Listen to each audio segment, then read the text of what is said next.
I was always a mime, but I just never knew it.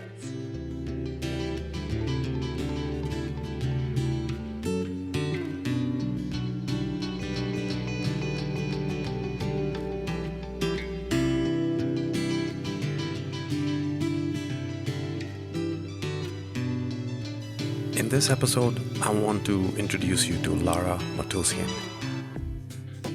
Lara is the founder of Sci-Fest Dubai. She has a dearth of experience under her wings and has a highly elaborate resume, I should say. Everything from stage, film, theater, role play acting, writing, directing. She's a public speaker. She's been a podcast host, a workshop facilitator. I mean, really, she's got a lot. But in today's episode, I speak to Lara about her channel that was recently launched, which is called Storytime with Good Rainbow, where she captivates the young and young at heart, as she likes to say. I started my career as a teacher. And it was something that I ended up in because performing in Dubai when I graduated wasn't really a choice, at least not one that I thought I had. This was in 1998. We still read printed newspapers. There were classifieds. You looked for work in those papers, and there was nothing that fit this profile that was advertised in the classifieds for work. And so I ended up in teaching, and I stayed there for 11 years. On the side, I did bits and pieces of community performance or community theater and that sort of stuff. And over the course of my marriage, my husband realized the importance of the performance element in my happiness, and that it wasn't being fulfilled through my teaching career, even though I was incorporating my passion for performing in the teaching and the learning. And that was happening in all the different teaching contexts that I was in. I was coaching students, I was putting in productions with all sorts of different age groups, but it wasn't enough. And so he gifted me a adult drama workshop, which was really just starting out in Dubai. And this was 2008, 9, something like that. And that's where it started. I did that course, and then I did a comedy course, which was also just starting out. And a few years later, we decided that, okay, it looks like there might be that choice that I thought I didn't have to pursue performance in Dubai. And when my last teaching contract was ending, we decided that I wasn't going to renew it and that I was going to try freelancing as a performer full-time.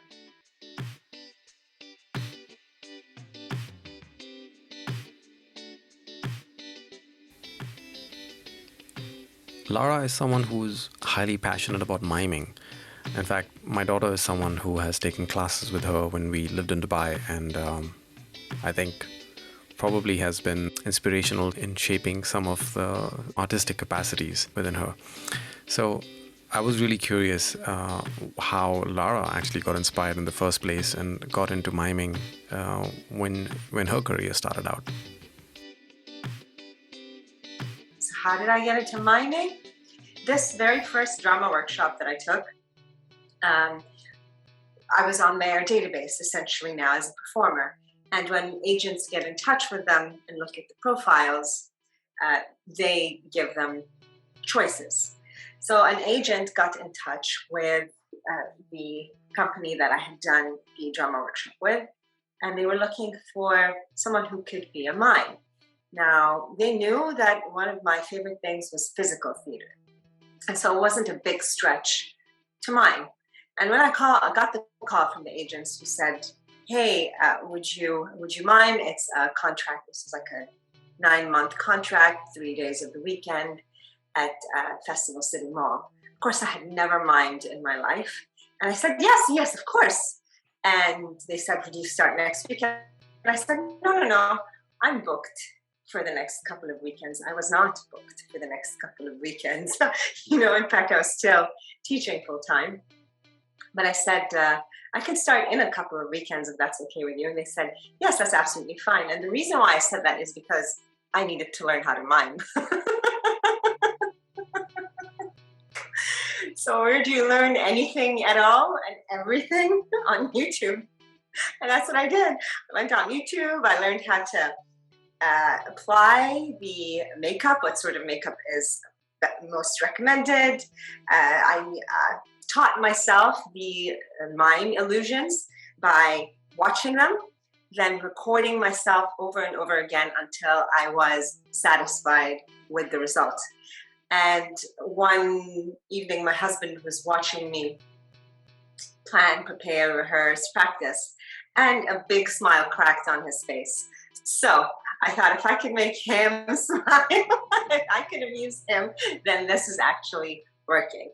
And the first time I went and I did the gig at Festival City Mall, which was a roaming mime gig. So essentially you have to improvise, create different scenarios or scenes, including illusion, of course, only illusion, with all the passers-by there. So it's really all improvised play. The agent said, because, the agent was there, she said, wow, I haven't seen you before. Where did you get your training? Makes me laugh even now when I remember. And with a straight face, I told her, why, thank you. I learned at the YouTube Academy of the Miming Arts. Oh, gosh. And she had to think about it for a moment, and then she cracked up, So what I realized in hindsight when I was telling a story to one of Rowan's colleagues, we were at a party, and I was telling a story, and just out of the blue, his colleague looked at him, and she said, she's a mime. She has no idea who I am. She's just met me. And I said, yes, I am a mime. Wow. Well done. You could figure it out. So I think I was always a mime, but I just never knew it. Yeah. You see what I mean? Yeah. And what led me to storytelling? Miming is storytelling through physical theater. And I noticed that a lot of the things that I engage with personally had an element of storytelling. It was essentially just storytelling in different formats. I loved, working with puppets. I loved telling stories. I loved reading storybooks aloud. I loved acting. And I realized all of this is just different manifestations of storytelling. What you're doing is storytelling. Watching movies is storytelling. A good commercial is storytelling. It's all a manifestation of storytelling. Human beings love stories. And so I thought, okay, I think what I need to do is to focus on storytelling, because when you are a performer such as myself in a city like this, you're not really going to get opportunities to do theater outside of community theater. We don't have theater companies like you do in other parts of the world, where you produce several shows over the season and people come to your theater and watch them, or you tour them. You don't have that sort of setup over here. We have a film industry, but it's really nascent. It's really just growing, and there aren't really lots of opportunities for all the performers here to engage with the film industry, because it's still developing. So what do we do? What do performers, freelancers like me do? We do things like emceeing and hosting and getting cast for commercials or corporate videos or voiceovers. And I was doing a whole bunch of all that stuff, role play acting, and everything in between, really, children's entertainment, family entertainment, corporate panel discussions, everything that lends itself to some sort of performance. I and people like me were doing that sort of stuff. But I thought, what really, really gets me is storytelling. And if I'm rumbling on, just stop me, because like it is an intertwined and long history. Yeah, but that's what I want to hear. Okay. Now, as I mentioned earlier, Sci-Fest Dubai, which has been a real turning point in the life of many, myself included, I was keen to explore what was the turning point where she actually decided to start a festival like that. I mean, it's a huge endeavor to take, to organize and to implement. But I wanted to know, what was that specific moment? When was that eureka moment, as people like to say? So this is Lara talking about that moment. So at the same time, I stopped working full-time to concentrate on performing.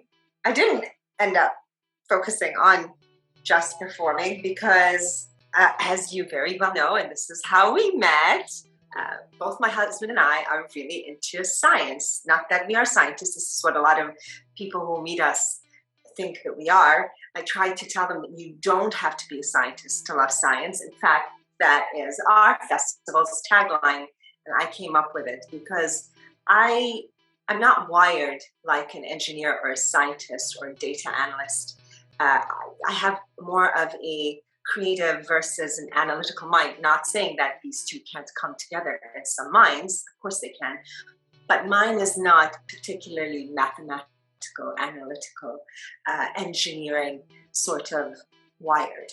It's very creative. It's very performance related. I love words. I love writing. But I'm also very science minded. I'm a skeptic. I am rational to a large extent. Not that I don't have lots of emotions and I can get very emotional, but you know what I mean. And so a friend had suggested that since we are really into science, we have great discussion salons in our living room, that we should open it up to the rest of the city and start what's called a Café Scientifique Dubai, which actually Café Scientifique started in Leeds in the 90s, 92, 94, something like that. And then started mushrooming around different cities in England and then in Europe. And we thought, okay, we'll do it here. Why not? And so that started in April 2013. And since we were there, talking science and creating these science events, and since we had organized a couple of TEDx events by that point, and we'd also organized science-themed art exhibitions, we thought we'd start a science festival. And this happened when we were watching a panel discussion chaired by Lawrence Krauss, and there was Richard Dawkins, Neil deGrasse Tyson, Bill Nye the Science Guy. It was such a great panel discussion. And I looked at my husband, Padron, and I said, we don't have this here. This is the most innovative city in the world. We don't have a science festival. We have to have a science festival. Let's start a science festival. We were doing Café Scientifique, and he turned around and said, that sounds a little crazy. I said, come on, think about it. I mean, if we're not going to start it, who's going to start it? And so in a few days' time, he said, how serious were you about starting a science festival? I said, pretty darn serious. He said, should we try it then? I said, yes, let's try it. And that's how it started out. That's how Sci-Fest Dubai was born. And we started thinking about it in May 2013. We tapped into our network that we had been building through, organizing the small events that we'd organized at that point, TEDx and the astronomy art exhibition and Café Scientifique Dubai. And I had also volunteered for the Emirates Airline Festival of Literature, and I had met people there. So we tapped into our network, and in a short few months, we had the first edition of the festival, which was in February 2014. And we've had it every year since then until our last edition in January 2020, which, of course, the pandemic put to a stop.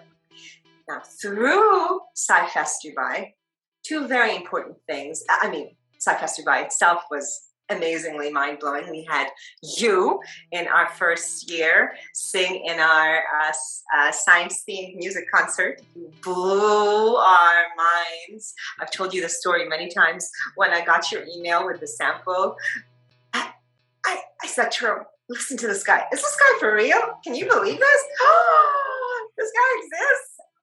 Crazy. Just the theme of your songs, your voice, the way you sang, you just blew our minds. So anyway, you knew how spectacular that first festival was, right? I mean, we had you and lots of talented singers. We had a science-themed fashion show. We had a science-themed play, which I directed. I don't know what I was thinking. Like running a festival, a full-blown festival for the first time ever, and also directing a full-length play. I don't know, but I did it, and it happened. And so it was an insane festival, a science-themed dance show, a science-themed fashion show, and on and on and on. Workshops, talks, panel discussions, debates, and it only grew from that point onwards. You know, it was a 2.5-day festival, then it became 3-4 days, and it became an entire week. And instead of one venue, we had two, and we didn't just have two venues. We had also content that we sent into either our partners' venues or into schools. So it really grew into a proper citywide science festival. And from there, the two things that I mentioned that are related to storytelling are our homegrown science show, the solar system, which, as you can imagine, homegrown. So I created the concept, I pitched it to a fellow storyteller, thespian, and friend, and offered that she plays the one-woman character in it. Which she agreed to. We co-wrote it and co-directed it. And then in the last edition of the festival, toured it in several schools to full houses and to laugh out loud audiences. So it was the culmination of years of teaching and learning, science communication, and performing, coming together to put the show and make it the success that it was. And we were set to tour it, obviously, in many other schools in Dubai and hopefully the rest of the Emirates. But of course, the pandemic happened, and that was put to a stop. And just as Corona hit and changed the lives of many, for the majority of the world, a lot of new threads have evolved during these times. And I was curious to know how this pandemic affected Lara's life and shaped the development of the festival, which had been consistently running for a few years, and how the journey from science communication has moved into a digital storytelling format over the last year. That's one thing that happened that I'm so happy about and proud of. The second thing was collaborating with one of our festival partners who had an indoor planetarium that they wanted to take into schools, but they also loved what the festival was doing, and they actually launched the indoor planetarium at one of the editions of the festival, and they wanted to continue collaborating, and that's where the science-themed storytelling that I loved developed even further, because now we were regularly booked through both our network of contacts to go into schools across the Emirates to essentially deliver an indoor planetarium show about space that was preceded by an introductory storytelling session. And that was all age groups. We're talking nursery children, the age of 3, all the way up to 18-year-olds, soon to be graduating high schoolers. So across the age group. And that's where I realized I have to focus on this storytelling, because especially space-themed storytelling is something very interesting, because people tell all kinds of stories, but very few people that I have seen actually tell a story that is nonfiction and make it as magical as a fairy tale. And that's what I do. And I see it on their faces. And it just, it's not completely selfless. The mind-blown looks on their faces, the joy that I see feeds my joy as well. I've always said on my Instagram posts, on days where we've gone to school and interacted with the students, my joy meter is at max because of that. And that's how I decided to focus on storytelling. And of course, thanks to the pandemic, a lot of the performers took to performing online. They just couldn't stop. This is what they do best. This is what they love to do. So they took to performing online. Lots of the plays went online, lots of Zoom plays. And I had the idea of starting a storytelling channel in September 2019. Or 2018 was it? One of those years. But I had never really put together the time to do it. And because you've started this podcast, it takes time. Right? It's not like, hey, I'm just going to be like, hey, la la la la, which I suppose could work in some contexts, but not in the context of my storytelling channel. So the pandemic gave me all the time in the world. There were no performances happening, no live performances, no actual physical performances. And at least for 3 months, nothing at all was happening. Maybe afterwards in Dubai, things slowly started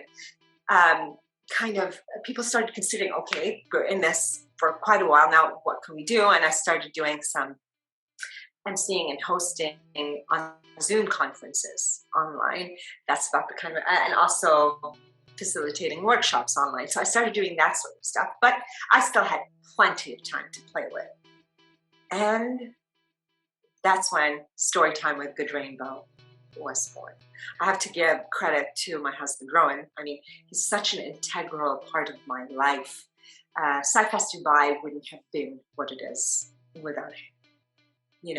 I may have had the idea, he may have supported to bring the idea to life, but he was the absolute driving force behind making so many aspects of it happen.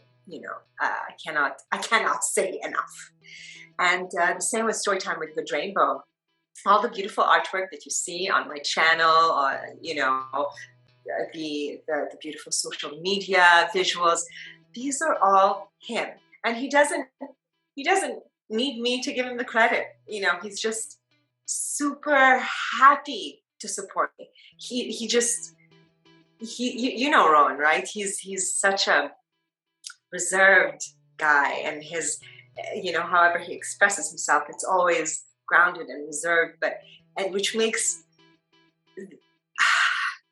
how happy he is and how impressed he is with the work that I've done through the channel even more. It fills me up. He's like wind beneath my wings, essentially. And it was his idea. We talked about, okay, what should we call the channel? We brainstormed quite a bit until one day he said, hey, what about Storytime with Good Rainbow? And that's how the channel is called Storytime with Good Rainbow.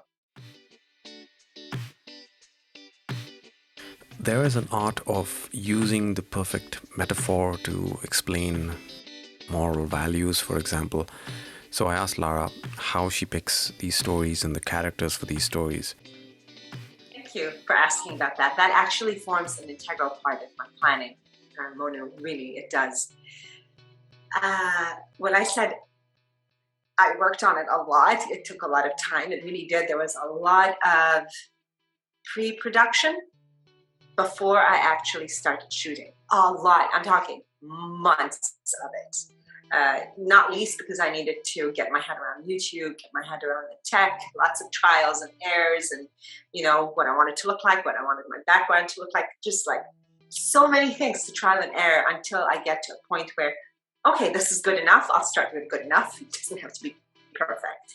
And part of that was what stories am I going to tell? So you know already that I love telling nonfiction stories, specifically space stories, and I'm probably going to branch out into telling more nonfiction stories. But I literally had, you would have a business plan for a business. I had a plan for the channel, and that included the stories that I was going to tell. So I literally sat down and I thought, okay, what sort of stories I'm going to be telling? I'm definitely going to be telling space stories. What else? And I listed them all down. And essentially I have about 15 categories of stories that I will tell on a loop. And they include space stories, fairy tales, folk tales, traditional tales, myths and legends, surprise stories, which could be any genre. I made up a you finish it genre so I could have, you know, in time more and more people engaging and finishing something like a traditional tale or a fairy tale that they're used to, kind of fractured. I learned this through my, reading on the internet. Fractured fairy tales are a genre where you essentially tell the fairy tale differently. And you finish it, the viewers have the option of finishing it themselves, either via writing the ending in the comments or shooting a video of themselves finishing telling a story, or making a drawing and posting it on Instagram and tagging me so that it would show in my tagged feed how the story ends. So I made up that. Another one that I would like to start at some point is called We Are the Champions, where I highlight people from history or the present that have changed the course of human progress. I also want to have something called a fairy tale jungle.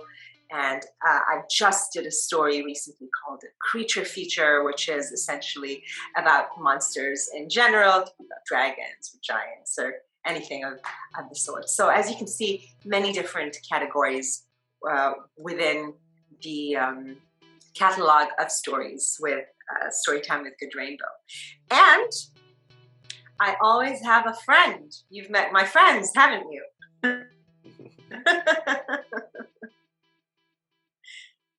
So my friends are dolls, puppets, sculptures, anything, like either something that my friends had gifted me or something that I found that I've connected with, that I've actually seen come to life in my mind as a character, or, there's a whole bunch of them, a toy from my childhood, and they hang out with me. So when I'm doing, my prep, I put them next to my laptop.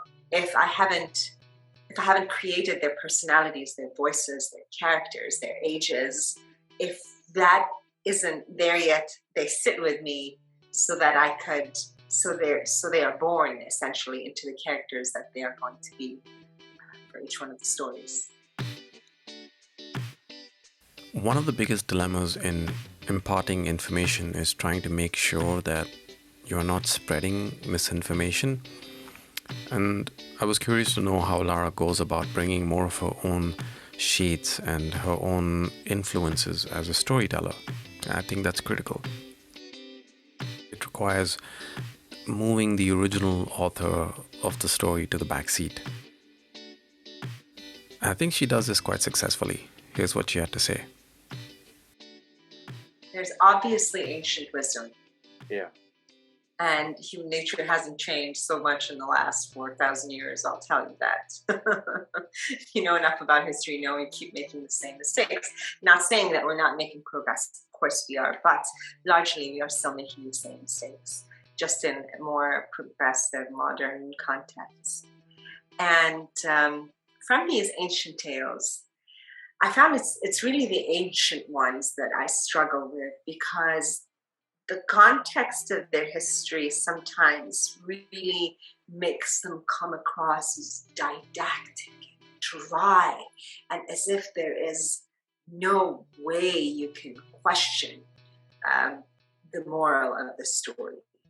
Sometimes I'm just downright against the moral of the story. Like it's like actually the opposite would work so much better, sort of thing. And I will give you the example of one of the first few stories that I told was the story of the monkeys and the ogre from the ancient Jataka tales, which are super popular amongst Indians. My husband is Indian too, for your viewers who don't know that. And I've grown up with the Indian culture around me in Dubai. My best friend was Indian. Had lots of Indian friends. So I'm to that extent familiar with the culture, and of course, after having married Drone, who also grew up here, so obviously he's international. He's not as Indian as Indians can be, I suppose. If you grew up in India, you would be different, right? And NRI is different from Indian who grew up in India. So with the Jataka tales, I really wanted to tell one of the stories from the Jataka tales. I bought the book from the Golden Temple in Dharamshala in South India, and I was very happy to have found it. I bought a whole bunch of other books about meditation, Buddhism, mindfulness, philosophy, Eastern philosophies from the Golden Temple. But I struggled to find a story within it that I could tell honestly, like agreeing with its moral. And I settled on the monkeys and the ogre. But those who know the story of the monkeys and the ogre will be able to see after my retelling of it how I have told it differently to actually empower children or learners or humans at any age who want to continue learning, to actually listen to the guidance of someone who has their best interest at heart and who we would consider in high regard and make our authority. But for that authority to be a guiding light, to teach so that you can then succeed, prosper, be safe, without having to go back to that authority every time. And that is not really the actual message of the tale itself. I told it, so that was the message of the tale. And those who know the story of the monkeys and the ogre will be able to tell the difference, obviously. I retold it completely differently. So to answer your question in a very long way, yes, I do find myself disagreeing with a lot of the stories or questioning. I did it with the You Finish It story recently, which was based on the popular tale Little Red Riding Hood, and how the wolf is always made out to look like the bad guy, and that is based on, history. The reason why the wolf is depicted as evil has reasons in European history, and that comes through my retelling of Ruby and Mother Wolf, which is what I called it, instead of Little Red Riding Hood, and made it a conversation between, I would like to say, possibly two equals who share the same habitat and who have to navigate that. Yeah. So I put some nonfiction into it as well. So I moved away from the one-dimensional humans are good, wolves are evil, and retold the story. So that was a fractured fairy tale. And to add to that, I was very happy to watch recently the wonderful animated film by Cartoon Saloon, the Irish animated film studios. If you don't know about them, look them up. Every single one of their animated films is pure, transporting magic. And their latest is Wolf Walkers. I'm getting goosebumps just now. Remembering the film. Honestly, it made me cry, tearing up right now, because it was essentially delivering the same message Ruby and Mother Wolf delivered, and I didn't even know obviously that wolf walkers existed, and I felt it resonated with me. It really, really resonated with me, because it was essentially creating the conversation in a way that was accessible to children, about really things as profound as deep ecology. We are sharing this habitat with other creatures, and we are vilifying them because we are sharing the habitat with them, and this is what they eat, but we are encroaching into their territory, etc., etc. Of course, they've made it into this beautiful, magical, visually stunning film with memorable characters that will stay with you after you've watched it. So, to answer your question, have I disagreed with the message of stories that I've told, that I wanted to tell? Yes. And what have I done about it? I changed the retelling of it so that I deliver the message that I think is relevant and empowering to our present generation. I hope you enjoyed the interview as much as I did talking to Lara. Thank you for listening.